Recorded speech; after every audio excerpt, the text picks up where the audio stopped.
নমস্কার বন্ধুরা, welcome back to my channel Koushani and Sunita. আজকের রেসিপিটা হতে চলেছে একদমই অন্যরকম, যেটা আপনারা সকালের ব্রেকফাস্টে কিংবা রাতের ডিনারেও বানিয়ে ফেলতে পারবেন।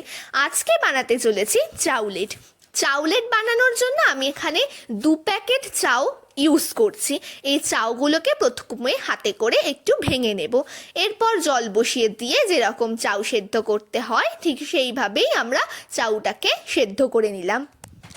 এরপর আমরা পেঁয়াজ কাঁচা লঙ্কা কুচিয়ে একটা বাটিতে ডিম ভেঙে নেব।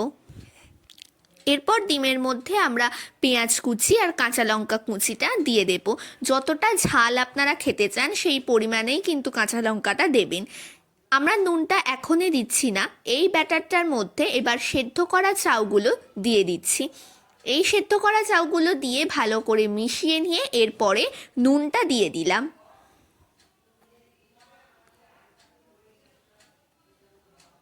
ফ্রাইং প্যান বসিয়ে সর্ষের তেল গরম করতে দিয়ে দিয়েছি। তেলটা ভালোভাবে গরম হয়ে গেলে আমরা তেলের ওপর এই ব্যাটারটাকে দিয়ে ভালো করে স্প্রেড করে নেব, যাতে এইটা আকারে একটু বড় আর গোল মাপের হয়। এটাকে যেহেতু ওল্টাতে খুন্তি করে অসুবিধা হবে, তাই আমরা এর ওপরে একটা থালা চাপিয়ে এটা উল্টে নিয়ে তারপর সেই পিঠটা আবার কড়াইতে দিয়ে এটাকে আরও একবার ফ্রাই করে নেব। এটাকে ফ্রাই করা হয়ে গেলেই আমাদের তৈরি হয়ে যাবে সকালের ব্রেকফাস্ট বা রাতের ডিনারের টেস্টি চাউলেট। দারুণ হয়েছে, দারুণ, জাস্ট ফাটাফাটি।